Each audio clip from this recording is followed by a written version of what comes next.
사랑하는 성도 여러분, 오늘 우리가 함께 공부할 로마서 16장은 사도 바울의 인생의 열매가 가장 잘 드러난 장입니다. 젊은 시절에 사도 바울은 일 중심의 사람이었습니다. 복음을 위해 밤낮을 가리지 않고 이 도시로 저 도시로 다니며 도시마다 교회를 개척하고 논쟁하고 전도여행을 하고 때로는 수많은 핍박과 죽음의 환난 속에서도 멈추지 않았습니다. 그런데 오늘 본문 속 사도 바울은 다릅니다. 이제 그는 나이든 사도입니다. 사움을 멈춘 것이 아니라 사람을 품는 법을 배운 노년의 사도가 되었습니다. 오늘 우리가 배울 이 로마서 16장은 로마 교회 성도들을 이름을 사도 바울이 하나하나 다 부르면서 그 이름들을 기억하며 로마 가정교회 리더와 동력자, 여자 교사, 노예 출신, 귀족 출신들 같은 많은 로마 교회 일꾼들을 일일이 그들의 이름을 부르면서 주님을 위한 사랑의 수고의 위로와 축복을 합니다. 사도 바울이 로마 성도들 이름 하나하나를 기억하며 위로하고 축복하는 것을 보면 그가 평소에 얼마나 그들을 사랑하고 관심을 가지고 중보 기도하면서 한 것을 우리는 추측할 수 있습니다. 사도 바울은 젊은 날엔 일이 중요했다면 노년의 사도 바울은 이제 관계가 중요합니다. 그는 사람 속에서 하나님의 영광을 보았습니다. 그는 관계 속에서 복음이 자라난다는 것을 깨달았습니다. 백세 철학자 김형석이라는 분은 이런 말을 했습니다. 우리는 늙어가는 것이 아니라 익어가는 것이다 라고 했습니다. 사도 바울도 노년의 사도로서 그렇게 익은 사람이었습니다. 젊었을 때 일 중심, 성취 중심으로 살았지만 나이가 들수록 사람 중심, 관계 중심으로 바뀌었습니다. 로마서 16장 마지막 장에서 우리는 사람의 이름 하나하나 불러가며 사랑과 감사, 찬양으로 마무리하는 사도 바울을 보게 됩니다. 이것이 바로 성령의 열매로 익은 인생의 모습입니다. 그래서 로마서 16장은 단순한 인사 목록이 아니라 사람을 통해 드러난 복음의 열매, 성령의 열매로 익은 신앙의 향기입니다. 오늘 말씀을 통해 우리 또한 인생의 끝으로 갈수록 관계가 깊어지고 사랑이 익어가며 하나님의 은혜를 더 따뜻하게 나누는 성숙한 신앙인들이 다 되었으면 좋겠습니다. 자, 다 같이 로마서 16장을 봉독합시다. 시작. 갱거리아 교회의 일꾼이요 우리의 자매인 베베를 여러분에게 추천합니다. 여러분은 성도에 합당한 예절로 주님 안에서 그를 영접하고 그가 여러분에게 어떤 도움을 원하든지 도와주시기를 바랍니다. 그는 많은 사람을 도와주었고 나도 그에게 신세를 많이 졌습니다. 그리스도 예수 안에서 나의 동력자인 브리스가와 아굴라에게 문안하여 주십시오. 그들은 생명의 위험을 무릅쓰고 내 목숨을 구해준 사람들입니다. 나뿐만 아니라 이방 사람의 모든 교회도 그들에게 감사하고 있습니다. 그리고 그들의 집에서 모이는 교회에도 문안하여 주십시오. 나의 사랑하는 에베네도에게 문안하여 주십시오. 그는 아시아에서 그리스도를 믿은 첫 열매입니다. 여러분을 위하여 수고를 많이 한 마리아에게 문안하여 주십시오. 나의 친척이며 한때 나와 함께 갇혔던 안드로니기와 유니아에게 문안하여 주십시오. 그들은 사도들에게 좋은 평을 받고 있고 나보다 먼저 그리스도를 믿은 사람들입니다. 주님 안에 있는 나의 사랑하는 암블리아에게 문안하여 주십시오. 그리스도 안에서 우리 동력자 우르바노와 나의 사랑하는 스다고에게 문안하여 주십시오. 그리스도 안에서 인정을 받은 아벨레에게 문안하여 주십시오. 아리스도 불로의 가족에게 문안하여 주십시오. 나의 친척인 헤로디언에게 문안하여 주십시오. 주님 안에 있는 나기수의 가족에게 문안하여 주십시오. 주님 안에서 수고한 두루베나와 두루보사에게 문안하여 주십시오. 주님 안에서 수고를 많이 하는 사랑하는 버시에게 문안하여 주십시오. 주님 안에서 택하심을 받은 루포와 그의 어머니에게 문안하여 주십시오. 그의 어머니는 곧 내 어머니이기도 합니다. 아순 그리스도와 블레곤과 흐메와 바드로보와 흐마와 그들과 함께 있는 형제 자매들에게 문안하여 주십시오. 빌롤로고와 율리아와 네레오와 그의 자매와 올룸바와 우리와 함께 있는 모든 성도에게 문안하여 주십시오. 거룩한 입맞춤으로 서로 문안하십시오. 그리스도의 모든 교회가 여러분에게 문안합니다. 형제 자매 여러분, 내가 여러분에게 권합니다. 여러분이 배운 교훈을 거슬러서 분열을 일으키며 올무를 놓는 사람들을 경계하고 멀리하십시오.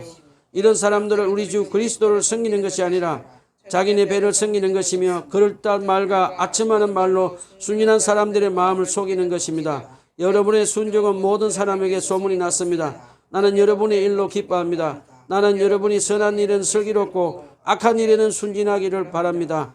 평화의 하나님께서 곧 사탄을 쳐부셔서 여러분의 발밑에 짓밟히게 하실 것입니다. 우리 주 예수의 은혜가 여러분과 함께 있기를 빕니다. 나의 동력자 디모데와 나의 친척 루기오와 야손과 소시바드가 여러분에게 문안합니다. 이 편지를 받아 쓰는 드디어도 주님 안에서 여러분에게 문안합니다. 나와 온교회를 잘 돌봐주는 가이오도 여러분에게 문안합니다. 이 도시의 재무관인 아리스도와 형제 구아도도 여러분에게 문안합니다.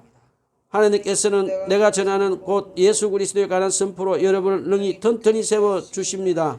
그는 오랜 세월 동안 감추어 두셨던 비밀을 계시해 주셨습니다. 그 비밀이 지금은 예언자의 글로 환히 공개되고 영원하신 하나님의 명을 따라 모든 이방 사람들에게 알려져서 그들이 믿고 순종하게 되었습니다. 오직 한 분이신 지혜로우신 하나님께 예수 그리스도로 말미암아 영광이 영원무하도록 있기를 빕니다. 아멘. 오늘은 로마서 16장을 1절로 16절, 17절로 24절, 25절로 27절 세 부분으로 나누어서 설교하도록 하겠습니다. 자, 이제 사도 바울은 위대한 로마서를 마무리하는 편지를 기록합니다. 사도 바울은 그동안 로마서 1장에서 15장까지 이어온 복음의 가르침을 정리했습니다. 그리고 오늘 본문 16장에서는 그동안 사도 바울과 개인적으로 하나님 나라 복음을 전한 동력자로 관계를 맺은 25명의 로마 교회 성도들과 1명의 갱게리아 교회의 여성 사역자 베베를 포함한 26명의 이름을 적으며 사도 바울은 그들에게 문안 인사와 신앙의 위로를 하는 장면입니다. 먼저 첫 번째 본문 1절로 16절에서 사도 바울은 하나님 나라 복음을 위해서 사랑의 수고를 한 로마 교회 성도들 이름을 하나하나 적어서 위로와 감사를 전합니다. 먼저 본문 1절로 2절에 나오는 베베라는 여성의 이름이 보입니다. 이 베베라는 여성은 로마 교회 성도가 아니라 다른 교회 사람이었습니다. 그렇다면 이 베베는 누구일까요? 사도 바울이 고린도 교회에 머물며 로마서를 기록할 때 그 편지를 로마 교회를 보낼 사람으로 누구를 선택할지를 생각했습니다. 로마까지 가는 길은 험하고 위험했습니다. 그래서 상식적으로는 남성 제자를 선택하는 것이 일반적이었습니다. 그런데 놀랍게도 사도 바울은 남자 성도가 아닌 베베라는 여성 성도를 선택했습니다.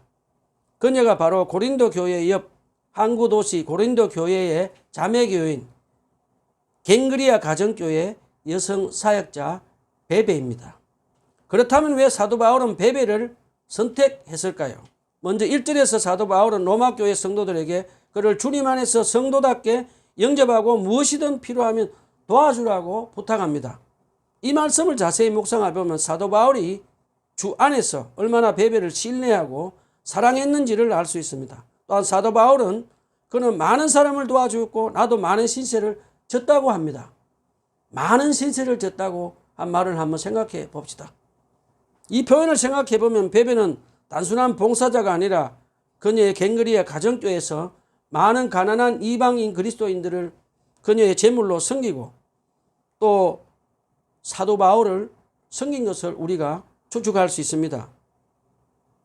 노년의 사도 바울은 그녀의 도움을 여러 번 받은 것으로 보입니다. 따라서 우리는 베베가 경제적으로 여유가 있고 사업을 하던 여성 사역자였던 것을 추측할 수 있습니다. 자, 이제 베베는 사도 바울의 편지를 그녀의 가슴에 품고 로마로 가는 경비를 그녀의 재정으로 스스로 부담하며 자비량으로 그 험한 길을 떠났습니다. 베베는 어떻게 로마로 갔을까요? 한번 상상해 봅시다. 베베는 위험한 바다로 로마로 가지 않고 육로로 가면서 낙타와 노새를 갈아서 타고 가다가 해가 지면 자신이 그동안 사업을 하면서 거래하던 사람들의 집에 머물며 숙식을 해결하면서 갱그리아에서 로마까지 그 먼 길 갔을 것으로 추측이 됩니다. 여성으로 로마로 가는 길은 결코 쉽지 않았지만 그녀는 복음을 전하는 사명을 위해 그녀의 물질과 시간을 희생하며 자신을 헌신합니다. 그리고 베베는 물질적인 구제만 한 것이 아니라 영적인 일도 감당했습니다. 영국의 주석가 찰스 하찌는 그의 로마서 주석에서 초대교회 교부 어거스틴의 말을 인용하며 이렇게 말합니다. 베베는 그녀의 가정교회에서 단순히 물질만 나누는 일만 한 것이 아니라 여성들에게 성경을 가르치고 세례를 돕는 등 오늘날로 치면 여성 목사와 같은 역할을 했다고 기록합니다. 베베는 물질적인 것으로 가난한 사람들을 구제하고 젊은 여성들에게 성경 말씀을 가르치기도 하고 영적인 일도 감당하며 로마서를 로마 교회에 전하며 하나님 나라에 헌신하며 산 초대교회의 보습과 같은 존재인 것을 배울 수 있습니다. 사도행전에 보면 노년의 사도 바울은 시력도 약해지고 육체적으로 지친 상태였음을 우리는 알 수 있습니다. 베베는 지친 사도 바울의 자신의 가정교회에 따뜻하게 환대하며 진심으로 존경하며 사도 바울을 후원하며 섬겼습니다. 그래서 사도 바울은 베베를 믿고 로마서 편지를 맡겼고 베베는 영적으로 존경하는 사도 바울의 말에 순종하며 자신의 생명을 걸고 자비량으로 로마로 향했습니다. 그녀의 놀라운 헌신을 통해 위대한 로마서가 로마 교회에 전해졌고 오늘 우리에게까지 이 복음의 말씀을 남겨주었습니다. 사도 바울은 노년의 삶 속에서 베베와 같은 여성 영적 동력자를 만나서 복음 사역의 마지막을 풍성하게 완성했습니다. 그리고 하나님은 그들의 만남을 통해 위대한 로마서라는 복음의 결작을 우리에게 전하게 하셨습니다. 사랑하는 여러분, 오늘도 하나님의 주의 팔과 다리, 입이 되어 복음을 전할 베베 같은 일꾼들을 하나님은 찾고 계십니다. 저와 여러분은 모두가 베베처럼 사도 바울의 동력자가 되어 하나님 나라를 위해 물질과 시간을 희생하며 헌신하는 충성된 일꾼들이 되기를 간절히 바랍니다. 자, 그 다음에 이제 베베라는 여인이 전한 위대한 로마서를 로마 교회 또 다른 귀한 동력자들이 이제 받게 됩니다. 사도 바울은 이제부터 로마 교회 성도 한 명 한 명 이름을 부르며 그들의 하나님 나라 복음을 위해 사랑에 수고한 것에 대해 위로와 감사를 전합니다. 사도 바울은 그 첫 번째 이름을 3절로 5절에서 브리스가와 아굴라 부부 이름을 기록합니다. 사도 바울과 브리스가와 아굴라는 부부는 어떻게 만났을까요? 우리 한번 알아봅시다. 브리스가와 아굴라는 유대인으로 로마에 살다가 로마 황제가 유대인 추방령을 내리자 그 부부는 고린도에서 텐트 만드는 공장을 하며 살았습니다.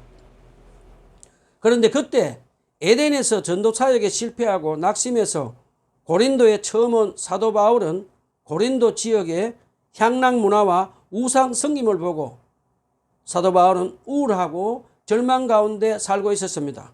그런 가운데 사도 바울은 자비랑 사역을 위해서 고린도 지역에 있는 텐트 만드는 공장에 일자리를 찾아서 갑니다. 그때 사도 바울은 브리스가와 아굴라의 텐트 만드는 공장에 종업원으로 취직합니다. 사도 바울은 브리스가와 아굴라 부부와 같이 일하고 먹고 자면서 교제하며 예수 그리스도에 대해서 복음을 전합니다. 그 부부는 사도 바울을 통해서 복음을 받아들이고 성령으로 거듭나게 됩니다. 그때부터 그들은 자기 집을 가정교회를 만들어서 자기 텐트 가게 종업으로 온 사도 바울에게 겸손하게 성경과 기도를 배우고 함께 예배하며 하나님 나라의 복음을 전합니다. 우리는 여기서 사도 바울과 브리스가와 아굴라 부부는 가정교회를 하며 자비랑으로 복음을 전한 것을 배울 수가 있습니다. 자, 그 다음에 4절에 보면 사도 바울과 동력하던 브리스가와 아굴라 부부는 사도 바울을 대신해서 목숨까지도 아끼지 않고 구해내며 사도 바울을 사랑하며 섬겼다고 사도 바울은 기록합니다. 아마도 이 부분은 사도행전 19장 29절로 41절에 보면 데메드리오와 언장색들의 폭력 시위가 있었던 에베소에서 브리스가 아굴라 부부가 목숨 걸고 사도 바울을 구해낸 것으로 보입니다. 자, 그 다음에 이 부부의 이름을 기록한 것을 보면 아주 재미있는 것이 하나 있습니다. 보통 성경에 부부 이름을 기록할 때 남편 이름이 먼저 기록이 됩니다. 그런데 이 부부를 보면 항상 브리스가와 아내의 이름이 항상 먼저 기록이 되어 있습니다. 신학자들 중에는 브리스가와는 유능한 학자로 여성 지식인으로 보인다고 합니다. 브리스가는 텐트를 만들며 자비량으로 항상 앞장서서 복음을 가르치고 남편 아굴라는 묵묵히 브리스가와의 보조 역할을 하며 한 팀으로 사역을 한 것으로 추측이 됩니다. 자, 브리스가와 아굴라 부부는 사도 바울로부터 성경 말씀을 수년 동안 다니면서 배우고 또 배우고 사도 바울이 다른 사람들을 어떻게 가르치는지를 배웁니다. 사도 바울이 고린도 교회에서 1년 반 동안 교회를 개척한 후에 에베소로 가서 교회를 개척하는데 브리스가와 아굴라 부부도 사도 바울과 함께 가서 그 부부의 가정에서 에베소 교회가 시작이 됩니다. 사도 바울이 에베소를 떠나 가이사랴, 안디옥, 갈라디아로 갈 때 에베소 교회를 이 부부에게 맡기고 떠나기도 합니다. 사도 바울과 브리스가와 아굴라 부부는 함께 동력하며 신앙의 깊은 교제를 하며 선교하다가 그 부부는 다시 로마로 가서 가정교회를 세우게 되고 가정교회로 성장하게 되었습니다. 특별히 이 부부가 사도 바울에게 얼마나 성경 말씀을 제대로 배우며 살았는지 보여주는 한 장면이 나옵니다. 브리스가와 아굴라 부부가 고린도가 가정교회를 하고 있을 때 아볼로라는 젊은 청년이 찾아와서 성경을 가지고 아주 달변적인 웅변으로 설교를 합니다. 그런데 아볼로의 설교가 끝났을 때 브리스가와 아굴라 부부는 조용히 그를 불러서 아볼로에게 부족한 성령님에 대해서 가르쳐 줍니다. 이 부부의 조언을 듣고 난 아볼로는 훌륭한 목회자로 성장합니다. 브리스가와 아굴라 부부의 훌륭한 점은 사도 바울로부터 끊임없이 성경 말씀을 수년 동안 겸손하게 배우고 또 배워서 신앙이 자라서 성령님의 도우심으로 다른 사람에게 성경 말씀을 가르치고 복음을 전한 것을 볼 수 있습니다. 저와 여러분도 신앙이 자라려면 성경 말씀을 끊임없이 영적 지도자에게 배워야 합니다. 그 다음에 성령님의 인도로 매일 성경 말씀을 묵상하고 기도하며 주님과 친밀한 교제를 하며 성령 충만을 받아서 신앙이 자라서 초신자들에게 성경 말씀을 가르쳐야 한다는 거 꼭 기억하며 살아가야 하겠습니다. 자, 계속해서 사도 바울은 본문 5절에서 브리스가와 아굴라의 가정교회 안부를 전하는 것을 볼 수 있습니다. 당시에는 지금처럼 교회 건물이 없었습니다. 초대교회 예배는 대부분 집, 가정 안에서 이루어졌습니다. 그래서 사도 바울은 그들의 집에 있는 교회에도 문안하라고 합니다. 즉 브리스가와 아굴라 그들의 집 자체가 교회였던 것입니다. 브리스가와 아굴라는 단순히 자기 집을 열어준 것이 아니라 그 집을 복음의 중심, 선교의 거점, 사랑의 공동체로 바꾼 사람들이었습니다. 여러분, 자기 집을 오픈해서 가정교회 하는 일이 쉬운 일이겠습니까?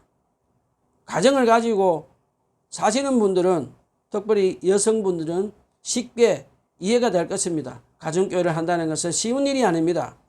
브리스가와 아굴라 부부는 자기의 일부만 내어놓은 사람이 아닙니다. 자기들의 삶 전체와 가정 그리고 미래까지도 하나님과 교회 앞에 내놓고 산 사람들입니다. 브리스가와 아굴라 부부가 세운 로마 가정교회는 얼마나 많은 일을 했는지는 알 수 없습니다. 그런데 지금도 로마에 여러 유물이 남아있는 것 중에 특별히 브리스가와의 이름이 적힌 유물들이 남아있다고 합니다. 초대교회 교배인 터툴리안은 그녀를 복음을 전파한 거룩한 브리스가와라고 기록을 남겼습니다. 그리고 로마에 있는 지하 동굴의 이름이 그녀의 이름을 딴 게메리움 브리스가와라고 합니다.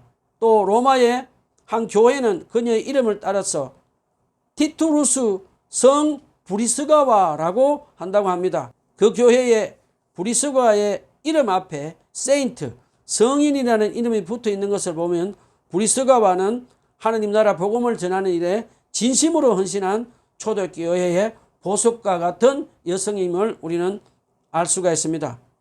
자, 브리스가와 아굴라의 집은 단순한 거저지가 아니라 예배의 공간이었습니다. 거기서 성도들이 모여 말씀을 듣고 떡을 떼고 기도했습니다. 즉 그들의 가정은 작은 하나님의 나라 초대교회의 축소판이었습니다. 하나님께서는 그들의 사랑과 섬김이 있는 곳에 하나님의 교회를 세우셨습니다.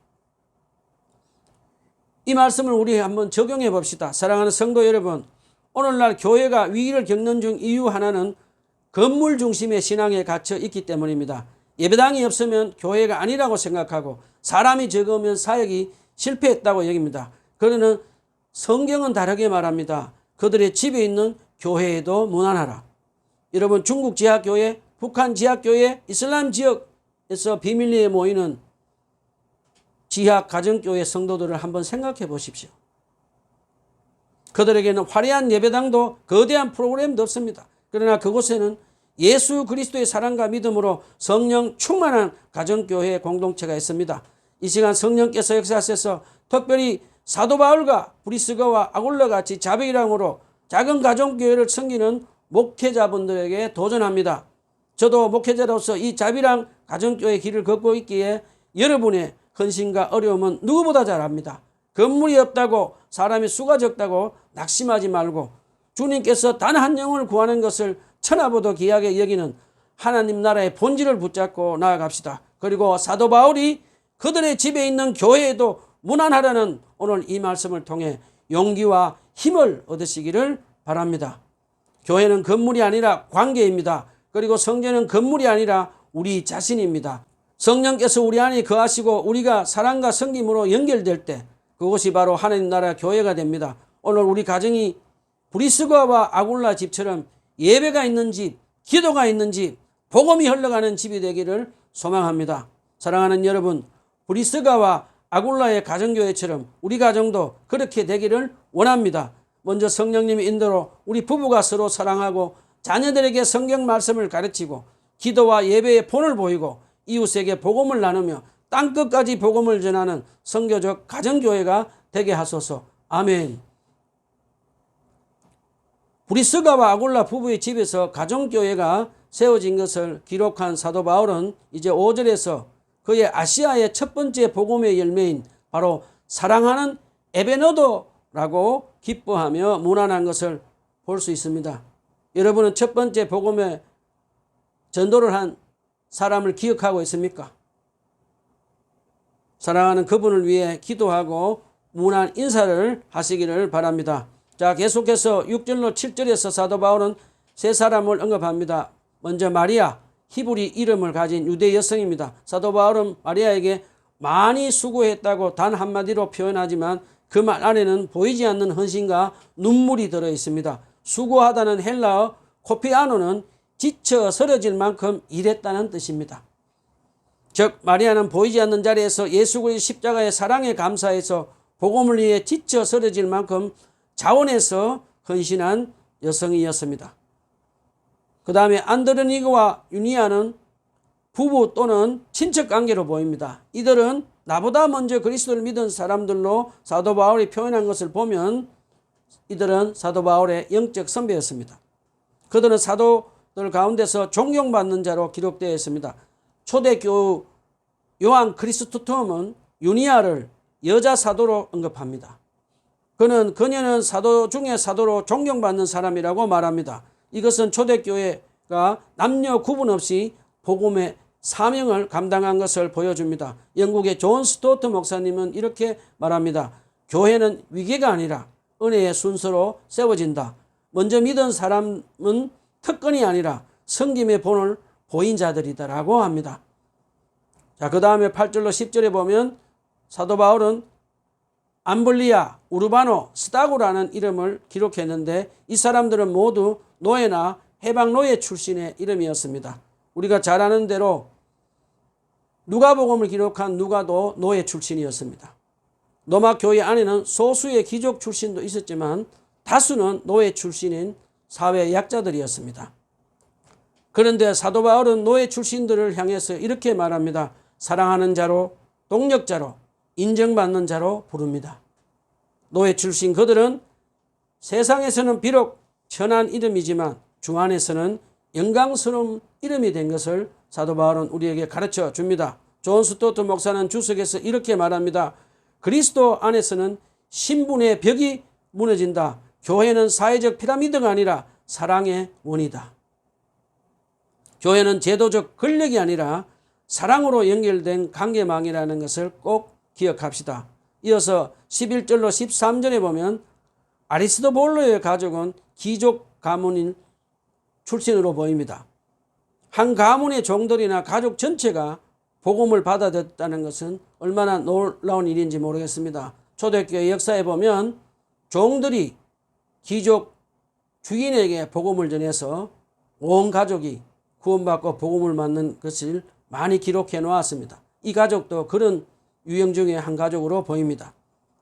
또 그 다음에 두루베네와 두루보사는 쌍둥이 자매로 추측이 됩니다. 이들은 주님 안에서 수고한 여인들로 불립니다. 당시 여성의 사회적 위치를 생각하며 복음을 위해 헌신한 이 자매들의 모습은 교회 안에서 여성 리더십의 아름다운 본보기입니다.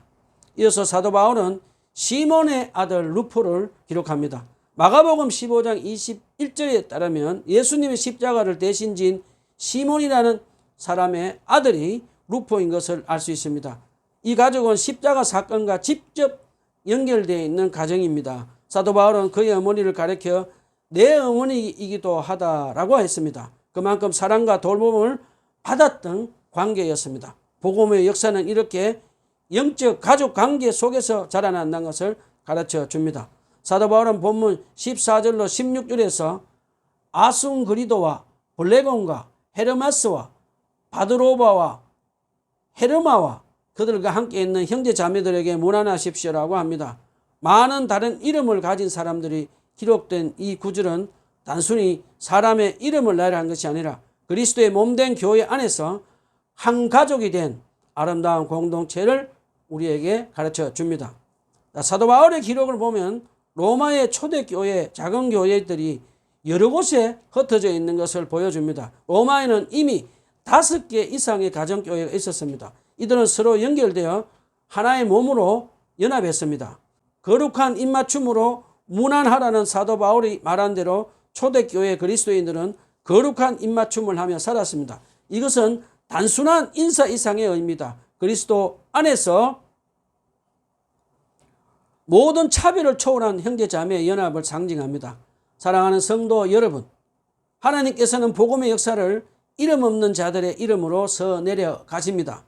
베베, 브리스거와 아굴라, 마리아, 유니아, 루포의 어머니 우르바노, 스다구 등 그들은 세상에서는 무명한 사람이었습니다. 그러나 하나님 나라의 생명청에는 영원에 기록된 이름들입니다. 이들의 공통점은 단 하나, 복음을 위해 사랑으로 헌신한 사람들이었습니다. 저와 여러분도 건물의 이름이나 직분의 칭호보다 복음을 위해 수고한 자라는 이름으로 남기를 소망합니다. 교회는 건물과 제도가 아니라 관계이며 예배당보다 중요한 것은 성령의 전인 우리를 통해서 성도의 사랑의 교제입니다. 복음은 세대와 성별, 신분을 초월합니다. 이름 없이 섬기는 자를 하나님은 절대 잊지 않으십니다. 마지막으로 우리도 사도 바울처럼 동력한 사람의 이름을 기억하며 축복하는 자가 됩시다. 그리고 우리의 이름 또한 누군가의 신앙 이야기 속에 남기를 바랍니다. 언젠가 저와 여러분이 이 땅을 떠나 주님 얼굴을 뵙게 될 때 주님께로부터 잘하였다, 착하고 충성된 종아라고 칭찬받는 사람들이 다 되었으면 좋겠습니다. 아멘. 자, 그 다음에 로마서 두 번째 본문 17절로 24절에서 사도 바울은 거짓 교사를 경계하라고 권면합니다. 앞서 우리는 사도 바울이 사랑과 헌신으로 맺은 동력자들의 이름, 즉 복음 안에서 형성된 아름다운 관계의 명단을 보았습니다. 그런데 사도 바울은 이 찬란한 명단 직후에 교회를 보호하기 위한 단호한 경고를 17절에서 말씀합니다. 사도 바울이 경계하는 이들의 위험은 단순한 교리적 오류를 넘어섭니다. 이들은 주님의 사랑으로 어렵게 세워진 교회의 연합과 참된 관계를 파괴하려는 자들입니다. 거짓 교사는 교회의 핵심인 사랑의 공동체를 무너뜨리는 가장 치명적인 독입니다. 사도 바울은 이들의 특징을 분명히 제시합니다. 그들의 중심은 자기 배라고 18절에서 가르쳐줍니다. 베베와 브리스가와 아굴라는 주님과 공동체를 위해 헌신했지만 거짓 교사의 중심은 오직 자기 이득, 자기 배를 채우는 일입니다. 그들은 관계를 이용하며 그럴듯한 말과 아첨으로 연약한 성도들 간의 신뢰를 무너뜨립니다. 이기심은 공동체의 관계를 좀먹는 암덩어리인 것을 꼭 기억합시다.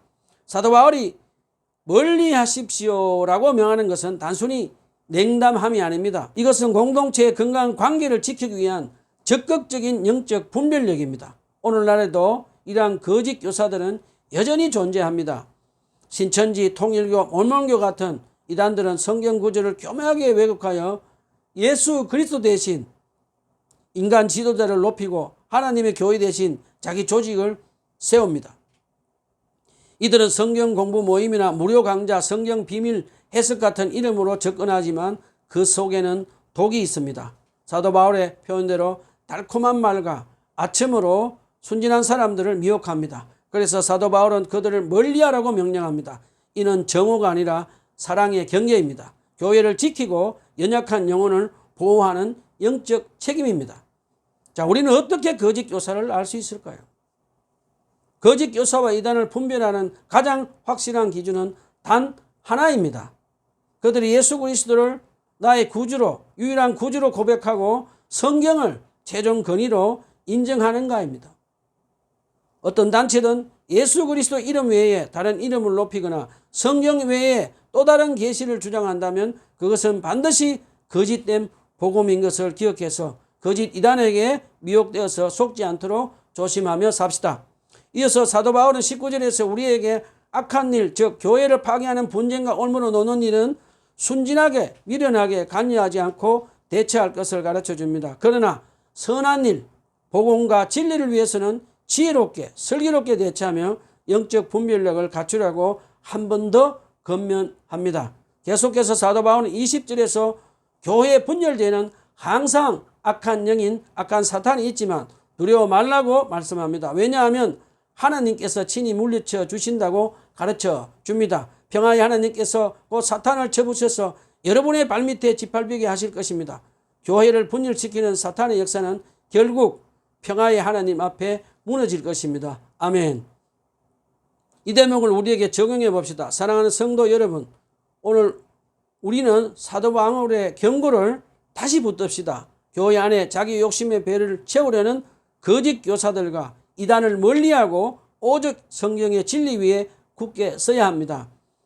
우리는 성령님의 인도로 성경 말씀과 기도를 통해 주님과 친밀한 교제하며 성령으로 충만하여 영적 분별력을 잃지 말고 삽시다. 또한 선한 일은 지혜롭고 악한 일에는 순진하여 세상의 악함에 물들지 않도록 마음을 지켜야 합니다.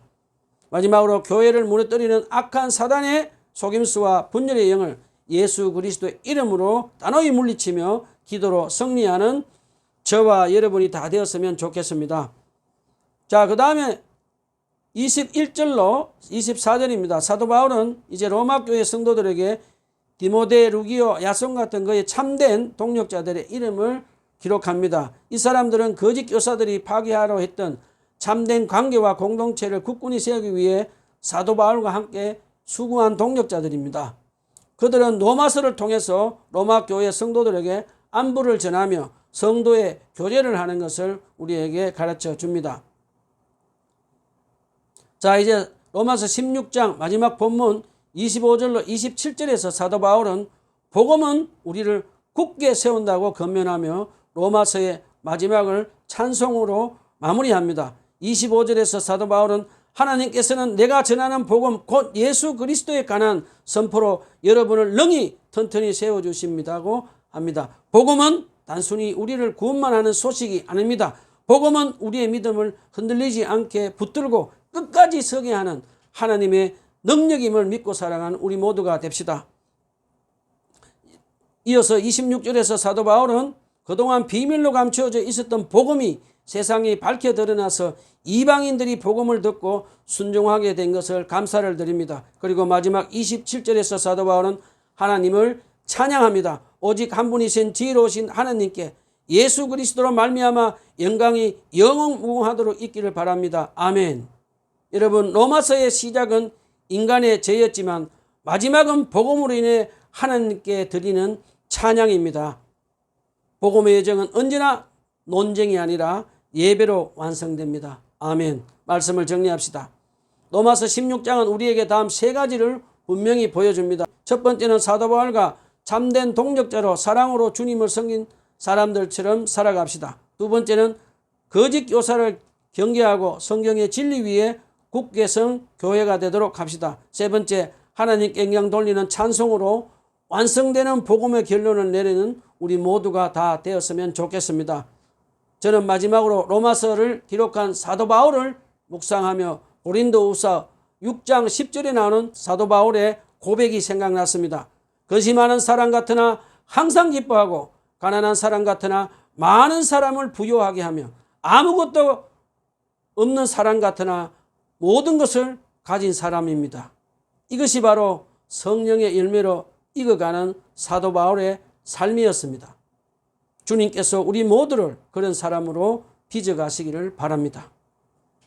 위대한 로마서 설교를 끝까지 마칠 수 있도록 은혜 베풀어 주신 주님께 감사를 드립니다. 아멘. 다음 주부터는 욥기서 설교로 찾아뵙겠습니다. 기도합시다.